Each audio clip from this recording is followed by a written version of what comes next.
Bible வாசிக்கலாம் வாங்க. மத்தேயு நற்செய்தி அதிகாரம் 6. மக்கள் பார்க்க வேண்டும் என்று அவர்கள் முன் உங்கள் அறச்செயல்களை செய்யாதீர்கள். இதை குறித்து நீங்கள் எச்சரிக்கையாயிருங்கள். இல்லையென்றால் உங்கள் விண்ணக தந்தையிடமிருந்து உங்களுக்கு கைமாறு கிடைக்காது. நீங்கள் தர்மம் செய்யும் போது உங்களை பற்றி தம்பட்டம் அடிக்காதீர்கள். வெளிவேடக்காரர் மக்கள் புகழ வேண்டுமென்று தொழுகை கூடங்களிலும் சந்துகளிலும் நின்று அவ்வாறு செய்வர். அவர்கள் தங்களுக்குரிய கைமாறு பெற்றுவிட்டார்கள் என உறுதியாக உங்களுக்கு சொல்கிறேன். நீங்கள் தர்மம் செய்யும் போது உங்கள் வலக்கை செய்வது இடக்கைக்கு தெரியாதிருக்கட்டும். அப்பொழுது நீங்கள் செய்யும் தர்மம் மறைவாயிருக்கும். மறைவாய் உள்ளதை காணும் உங்கள் தந்தையும் உங்களுக்கு கைமாறு அளிப்பார். நீங்கள் இறைவனிடம் வேண்டும் பொழுது வெளிவேடக்காரரை போல் இருக்க வேண்டாம். அவர்கள் தொழுகை கூடங்களிலும் வீதியோரங்களிலும் நின்று கொண்டு மக்கள் பார்க்க வேண்டும் என இறைவேண்டல் செய்ய விரும்புகிறார்கள். அவர்கள் தங்களுக்குரிய கைமாறு பெற்றுவிட்டார்கள் என உறுதியாக உங்களுக்கு சொல்கிறேன். ஆனால் நீங்கள் இறைவனிடம் வேண்டும் பொழுது உங்கள் உள்ளறைக்கு சென்று கதவை அடைத்துக் கொண்டு மறைவாய் உள்ள உங்கள் தந்தையை நோக்கி வேண்டுங்கள். மறைவாய் உள்ளதை காணும் உங்கள் தந்தையும் உங்களுக்கு கைமாறு அளிப்பார். மேலும் நீங்கள் இறைவனிடம் வேண்டும் பொழுது பிற இனத்தவரை போல பிதற்ற வேண்டாம். மிகுதியான சொற்களை அடுக்கிக் கொண்டே போவதால் தங்கள் வேண்டுதல் கேட்கப்படும் என அவர்கள் நினைக்கிறார்கள். நீங்கள் அவர்களைப் போல் இருக்க வேண்டாம். ஏனெனில் நீங்கள் கேட்கும் முன்னரே உங்கள் தேவையை உங்கள் தந்தை அறிந்திருக்கிறார். ஆகவே நீங்கள் இவ்வாறு இறைவனிடம் வேண்டுங்கள். விண்ணுலகில் இருக்கிற எங்கள் தந்தையே, உமது பெயர் தூயதென போற்றப் பெறுக. உமது ஆட்சி வருக. உமது திருவுளம் விண்ணுலகில் நிறைவேறுவது போல மண்ணுலகிலும் நிறைவேறுக. இன்று தேவையான உணவை எங்களுக்கு தாரும். எங்களுக்கு எதிராக குற்றம் செய்தோரை நாங்கள் மன்னித்துள்ளது போல எங்கள் குற்றங்களை மன்னியும். எங்களை சோதனைக்கு உட்படுத்தாதேயும். தீயோனிடமிருந்து எங்களை விடுவியும். ஆட்சியும் வல்லமையும் மாட்சியும் என்றென்றும் உமக்கே. ஆமேன்.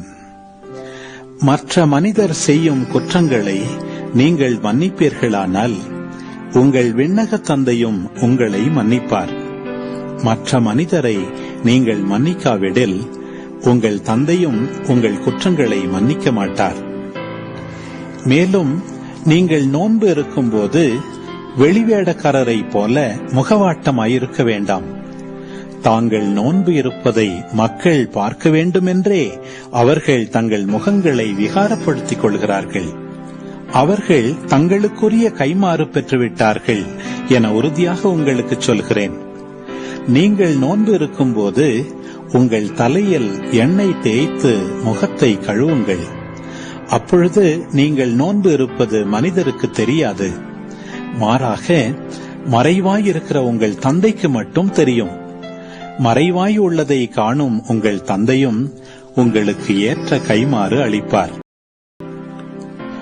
மண்ணுலகில் உங்களுக்கென செல்வத்தை சேமித்து வைக்க வேண்டாம். இங்கே பூச்சியும் துருவும் அழித்துவிடும். திருடரும் அதை கன்னமிட்டு திருடுவர். ஆனால் விண்ணுலகில் உங்கள் செல்வத்தை சேமித்து வையுங்கள். அங்கே பூச்சியோ துருவோ அழிப்பதில்லை. திருடரும் கன்னமிட்டு திருடுவதில்லை. உங்கள் செல்வம் எங்கு உள்ளதோ அங்கே உங்கள் உள்ளமும் இருக்கும். கண்தான் உடலுக்கு விளக்கு. கண் நலமாயிருந்தால் உங்கள் உடல் முழுவதும் ஒளி பெற்றிருக்கும். அது கெட்டுப்போனால் உங்கள் உடல் முழுதும் இருளாயிருக்கும். ஆக உங்களுக்கு ஒளி தர வேண்டியது இருளாயிருந்தால் இருள் எப்படி இருக்கும்?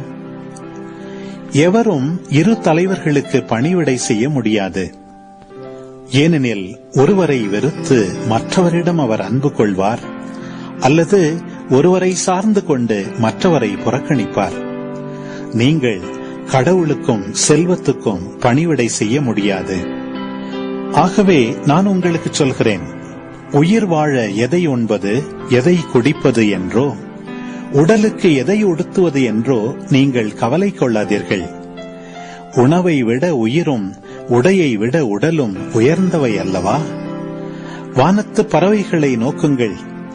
அவை விதைப்பதும் இல்லை, அறுப்பதும் இல்லை, களஞ்சியத்தில் சேர்த்து வைப்பதும் இல்லை. உங்கள் விண்ணக தந்தை அவற்றுக்கும் உணவு அளிக்கிறார். அவற்றை விட நீங்கள் மேலானவர்கள் அல்லவா?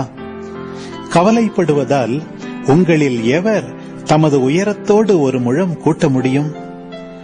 உடைக்காக நீங்கள் ஏன் கவலைப்படுகிறீர்கள்? காட்டு மலர் செடிகள் எப்படி வளருகின்றன என கவனியுங்கள். அவை உழைப்பதுமில்லை, நூற்பதுமில்லை. ஆனால் சாலமோன் கூட தம் மேன்மையில் எல்லாம் அவற்றில் ஒன்றைப் போலவும் அணிந்திருந்ததில்லை என நான் உங்களுக்கு சொல்கிறேன். நம்பிக்கை கொண்டியவர்களே, இன்றைக்கு இருந்து நாளைக்கு அடுப்பில் எரியப்படும் காட்டு புல்லுக்கு கடவுள் இவ்வாறு அணி செய்கிறார் என்றால் உங்களுக்கு இன்னும் அதிகமாய் செய்ய மாட்டாரா? ஆகவே எதை உண்போம், எதை குடிப்போம், எதை அணிவோம் என கவலை கொள்ளாதீர்கள். ஏனெனில் பிற இனத்தவரே இவற்றையெல்லாம் நாடுவர். உங்களுக்கு இவை யாவும் தேவை என உங்கள் விண்ணக தந்தைக்கு தெரியும்.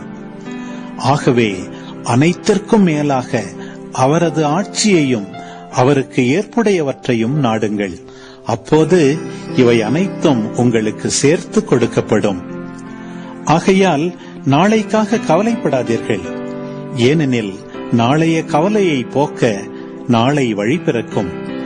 அந்தந்த நாளுக்கு அன்றன்றுள்ள தொல்லையே போதும்.